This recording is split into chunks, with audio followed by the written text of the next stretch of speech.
You're listening to the Dre Area Sports Show, live on YouTube and X. Make sure to like, share, and subscribe. We talk about drama-free, right? So we know last season there was a ton of drama going into the offseason with trying to Brandon Aiyuk, Trent Williams, and so on and so forth. This season, this offseason's been fairly drama-free. And then you had obviously the arrest of Diamondre Lenore, and now you have the talks of Jauan Jennings, wanting a trade or a new contract. Although in the presser, Kyle Shanahan didn't really make it clear that Jauan Jennings wanted to be traded.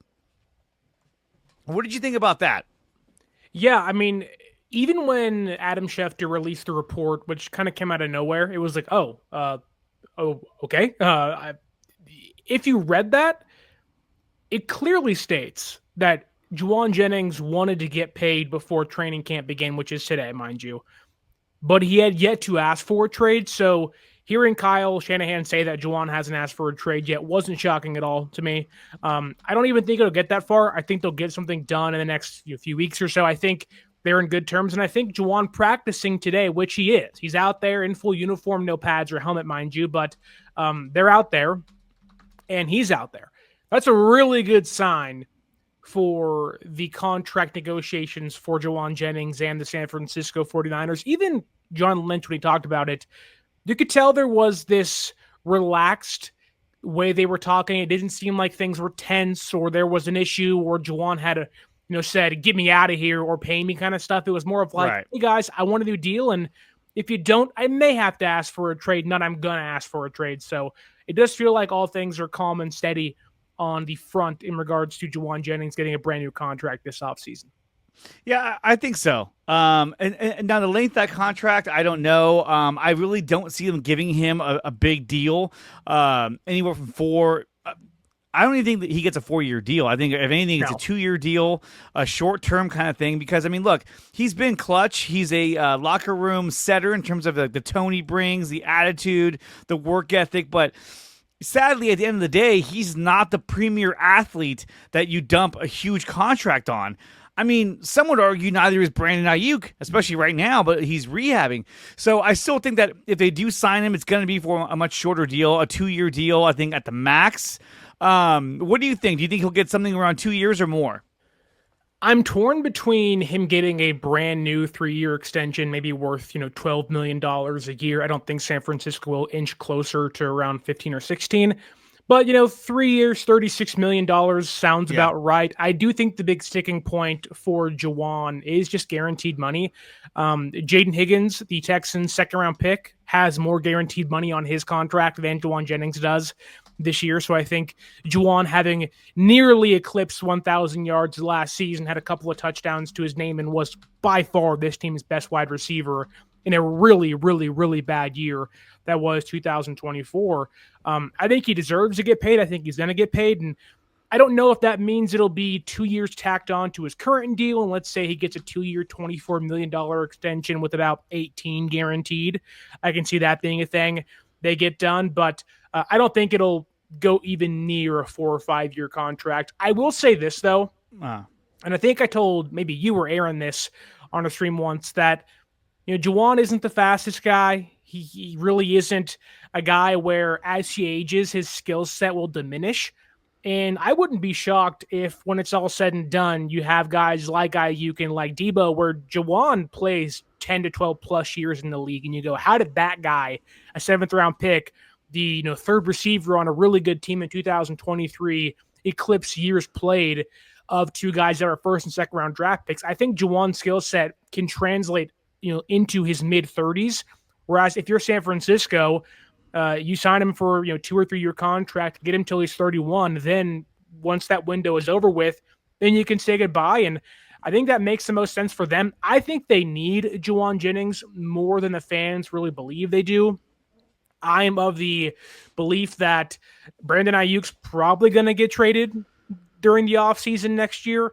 And I think that depending on what happens with Pearsall, the Niners really don't have a bona fide or a consistent presence in the room currently. They have a lot of hope-sos and maybes, which, again, maybe those things blossom into good players, but Jennings really is the most consistent piece in that room. And even if Aiyuk is healthy, you can argue Jennings is the most reliable guy still in that room to this day. I mean, when you look at his stats, I mean, last year he only had 6 touchdowns, and he was essentially the number one receiver all year long. He got close to 1,000 yards. He was 25 under, but he's never had a year where he's had over 500 yards even receiving. I mean, granted, he's been a number 3 receiver for the most part over the past, previous 3 seasons before last season. So, he's a guy that, like, he kind of reminds me of like a, almost like a tight end. But obviously he's not as big, but he's that kind of tall, big-bodied receiver that can get you the clutch catch. And look, I mean, with all that being said, this is a guy that clearly could have won the Super Bowl MVP if they would have won that game. And I think if he does win that MVP award, then yes, he's getting a new contract sooner rather than later. So I think maybe they're kind of playing that angle as well. Like, hey, look, this guy would have been your MVP of the game, and because we didn't win the game, now he has to suffer, so there could be an argument made for that. Shanahan and Lynch did talk about the Jauan Jennings situation. So let's go to that and see what they had to say yesterday at the presser. Just to clarify, you're not expecting a hold-in situation. And then if I could ask a second question, has he formally requested a trade? I saw the same tweets you guys saw, but I'll just stick to what I said. Jauan's here. We expect him to be out on the field. Yeah. So he hasn't formally asked for a trade. Yeah. No. Sure. And that's big too, is that he hasn't formally asked for a trade. And so to me, hearing that from Kyle Shanahan, I don't think he's lying. I don't think he's making that up, because they don't want to speak for Jauan and say, oh, he hasn't asked for a trade. And all of a sudden Jauan's like, yeah, I did. And then I did. That causes a lot of drama. So I think he said that in good faith, and knowing that, hey, he did not ask for a trade. And like you said earlier, he's there. He's practicing with the team. And that's a good thing. I mean, it's more than what Brandon Aiyuk was doing. Aiyuk was just there in street clothes, just watching, doing the hold-in, which was, God, I really hated that. Yeah, but I don't think, when I look at Jauan Jennings, whether it's the player or the person, he is so team-centric, so team-minded. Even the way he plays football is very team first, not me first. And I think, you can talk about Aiyuk wanting to maximize his value in a market that was exploding. So you can forgive some of the actions that he had, albeit it does rub a lot of fans the wrong way.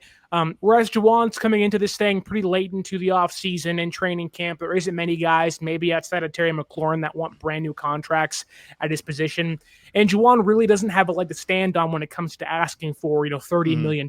But I just simply think this is Jauan saying, look, this may be my only time to maximize my true value and get the highest paid contract I can and give me and my eventual family, some generational wealth. And I'm going to try to do that the best I can. I think it's deserved. I think Jauan, unlike guys that have these big 1 years, you go, wow, 1 year wonder, Kenny Golladay being one of the biggest examples of that for the Lions and signing a massive deal with the New York Giants and falling apart. It doesn't feel that way for me with Jauan. You can see the gradual growth in a player like Jauan, and I think a lot of it kind of bled over into the Super Bowl, into being there every single day during OTAs and training camp. Last season, there's a reason why his chemistry with Brock Purdy has been just tremendous throughout his time with the quarterback, and I think you're seeing Jauan realize how important it is to be there on day one, but also realize that if I don't get paid now, I may never get paid. So let's get this thing done. At all. I mean, when you look at the receiving core, it's rather thin. I would say this is probably the thinnest area of the team in terms of how important it is for, especially the offense. Kyle Shanahan, a former receiver, really leans on his receivers to block, to run perfect routes. And we saw last season they weren't sharp. They weren't running routes effectively. And Shanahan even mentioned that as well during the presser. He talked about how last season they were still kind of dealing with the fact they lost to the Chiefs for the second time, lost in the Super Bowl. And that this season, because they have such a young, they installed a lot of youth into the roster, that it really helped to kind of get past that feeling of, yeah, we didn't get it done. Now it's, hey, let's progress, let's move forward, and let's try to win a Super Bowl with the team we have right now, which I loved hearing, by the way. The Dre Area Sports Show is brought to you by SeatGeek. Use promo code Dre Area Sports to save $20 on your first purchase at SeatGeek.com. And we are also brought to you by Taryn Roy, the SEO Optimizer. If you're looking to boost your YouTube channel, then check out the SEO Optimizer. Use promo code Dre Area Sports to start your free trial today. Power Brand Systems. If you're looking to build a website for your small business or YouTube channel, then check out Power Brand Systems. Use promo code 300POWER to save up to $300 on your first purchase at Power Brand Systems.